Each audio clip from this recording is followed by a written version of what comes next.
Terima kasih sudah mampir di video ini. Kali ini, kami akan mengajak kalian membahas sebuah kasus yang sempat menghebohkan warga Cikarang Barat pada September 2023. Sebuah peristiwa yang menyita perhatian masyarakat dan memunculkan banyak pertanyaan. Apa sebenarnya yang terjadi? Bagaimana kronologi lengkapnya? Simak video ini sampai selesai agar kalian bisa memahami seluruh rangkaian kejadiannya.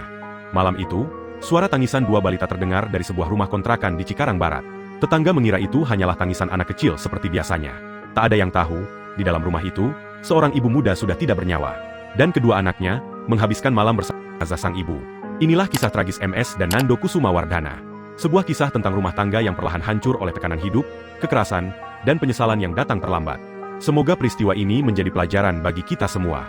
Untuk dipahami, direnungkan, dan dijadikan pengingat bahwa sebuah keputusan kecil terkadang dapat membawa konsekuensi yang besar. Lalu, bagaimana peristiwa naas ini bisa terjadi? Mari kita telusuri kronologinya, berdasarkan fakta-fakta yang telah dipublikasikan. MS dan Nando Kusumawardhana adalah pasangan suami istri muda. Usia mereka masih sangat muda. MS berusia 24 tahun, sedangkan Nando berusia 25 tahun. Dari pernikahan mereka, lahirlah dua orang anak yang masih balita. Dari luar, mereka tampak seperti keluarga kecil biasa yang sedang berjuang membangun masa depan. Namun di balik pintu rumah kontrakan sederhana mereka di Cikarang Barat, ada masalah yang perlahan menggerogoti hubungan keduanya. Masalah ekonomi. MS dikenal sebagai perempuan yang bekerja keras. Ia berprofesi sebagai beauty advisor dan juga aktif menjadi kreator konten. Ia sering melakukan siaran langsung untuk menjual berbagai produk kecantikan. Penghasilannya cukup membantu kebutuhan keluarga. Sementara itu, Nando bekerja sebagai karyawan kontrak dan juga menjalani pekerjaan sebagai pengemudi ojek online. Pendapatannya tidak selalu tetap.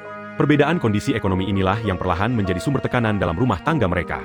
Ketimpangan penghasilan membuat Nando merasa rendah diri. Tekanan biaya hidup yang terus meningkat semakin memperburuk keadaan. Komunikasi di antara mereka mulai berubah. Pertengkaran demi pertengkaran terjadi. Dan setiap pertengkaran tidak lagi diselesaikan dengan kepala dingin. Sebaliknya, pertengkaran itu mulai disertai kekerasan fisik. Menurut hasil penyelidikan polisi, tidak ditemukan adanya masalah perselingkuhan. Akar konflik rumah tangga mereka murni berasal dari persoalan ekonomi dan rasa sakit hati akibat pertengkaran yang terus berulang. Namun sebenarnya, MS tidak pernah diam. Ia pernah mengunggah foto-foto luka lebam di media sosial. Unggahan itu menjadi sinyal bahwa dirinya sedang mengalami kekerasan dalam rumah tangga. Ia bahkan pernah mengungkapkan ketakutannya bahwa suatu hari nyawanya bisa terancam jika terus hidup bersama suaminya. Keluarga korban pun sempat turun tangan. Mereka meminta Nando membuat surat perjanjian di atas meterai. Isi surat itu adalah janji untuk tidak lagi melakukan kekerasan terhadap istrinya.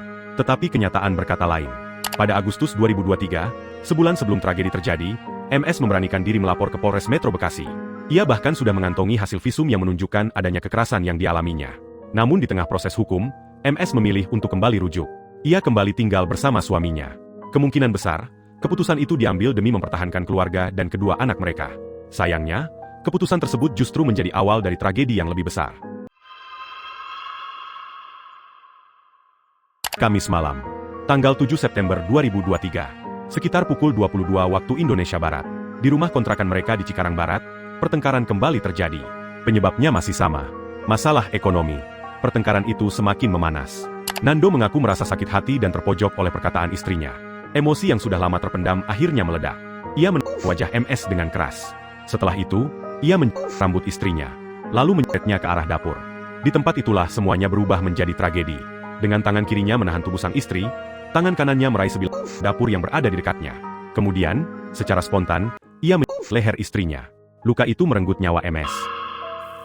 Di saat kejadian itu berlangsung, kedua anak mereka ternyata berada di rumah yang sama. Anak pertama berusia sekitar 3,5 tahun. Anak kedua baru berusia 1,5 tahun. Mereka berada di ruangan depan, terpisah oleh sekat dari lokasi kejadian. Sekitar pukul 11 malam, suara tangisan anak-anak sempat terdengar oleh tetangga. Namun, karena menganggap itu adalah hal biasa, tidak ada yang menaruh curiga. Lalu terjadi fakta yang sangat menyayat hati. Anak pertama yang belum tertidur menghampiri genangan dan ibunya. Dalam ketidaktahuannya, anak itu memainkan tersebut hingga meninggalkan cap tangan kecil di tembok rumah. Melihat keadaan itu, Nando panik. Ia kemudian membersihkan darah di lantai menggunakan pakaian anaknya. Setelah itu, ia menyeret jenazah istrinya ke kamar mandi. Ia memandikan tubuh korban, memakaikannya baju baru. Kemudian membaringkannya di atas kasur dan menutupi tubuhnya dengan selimut agar terlihat seperti sedang tidur. Malam itu menjadi malam yang sangat kelam. Dua balita tersebut berada di ruangan yang sama dengan ibunya. Sementara ayah mereka adalah orang yang baru saja menghabisi nyawa sang ibu. Keesokan harinya, Jumat, 8 September 2023, Nando mengunci rumah kontrakan dari luar. Ia membawa kedua anaknya ke rumah orang tua MS. Di sanalah ia mengakui perbuatannya. Keluarga korban yang terguncang langsung mendesaknya untuk menyerahkan diri kepada polisi. Pada Sabtu pagi, 9 September 2023, Nando mendatangi Polsek Cikarang Barat. Ia menyerahkan diri dan mengakui semua perbuatannya. Pengakuan itu membuat polisi bersama pihak RT dan pemilik kontrakan datang ke lokasi.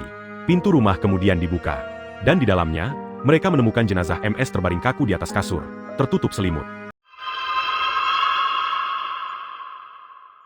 Setelah menyerahkan diri, Nando langsung ditetapkan sebagai tersangka. Publik dan keluarga korban sempat menuntut agar pelaku dijerat dengan pasal 340 KUHP tentang pembunuhan berencana. Namun, hasil penyelidikan dan rekonstruksi menunjukkan bahwa tindakan tersebut terjadi secara spontan dan tidak direncanakan sebelumnya. Karena itu, penyidik menjerat Nando dengan pasal berlapis, yaitu pasal 339 subsidiar pasal 338 KUHP tentang pembunuhan, serta pasal 5 Yungto pasal 44 ayat 3 Undang-Undang Penghapusan Kekerasan dalam Rumah Tangga. Ancaman hukuman yang dihadapi pelaku mencapai 20 tahun penjara hingga pidana seumur hidup. Riwayat laporan KDRT yang pernah dibuat oleh MS pada Agustus 2023 menjadi salah satu faktor yang memberatkan. Sementara itu, kedua anak yang ditinggalkan kini berada dalam pengasuhan keluarga korban. Mereka juga mendapatkan pendampingan dan trauma healing dari pihak terkait untuk membantu pemulihan psikologis mereka.